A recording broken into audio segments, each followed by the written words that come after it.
So today we are going to talk about enzymes.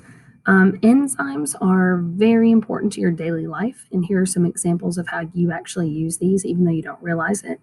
Many of our food processes are reliant on enzymes, as well as a lot of our cleaning agents. So enzymes are made of proteins, and we notice that these proteins are these long chains of amino acids, which you know from our last unit. Enzymes typically have a specific shape, something like this. They wouldn't be colored like this, but you can see the alpha helix structure here and the complexity of the molecule.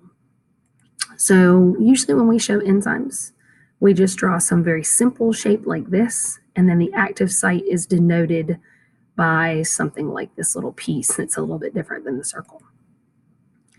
So one of the most important things about enzymes is that they are very specific in their reactions. And if you notice in this picture, the active site of our enzyme is shown here, and the substrate, which is what the enzyme acts upon, fits perfectly into that active site.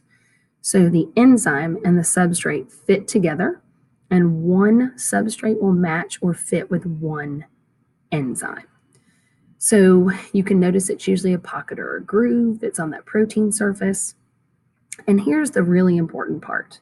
If you'll notice that the active site is formed by only a few of the enzyme's amino acids. So let's take a look.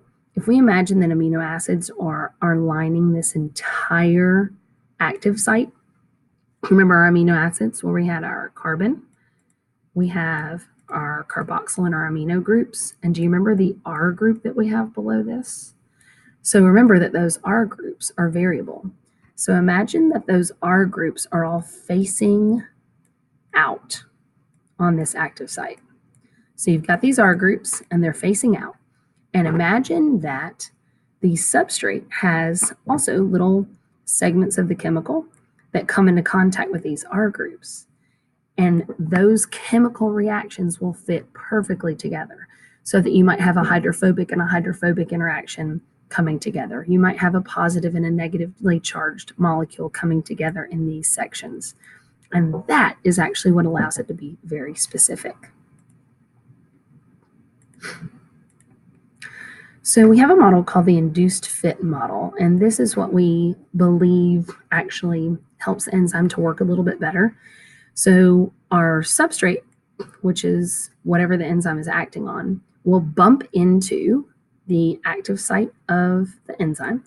And when it does this, the bonding happens between what we just discussed, all those little R groups that are facing out on the active site, and the chemicals that are on our substrate.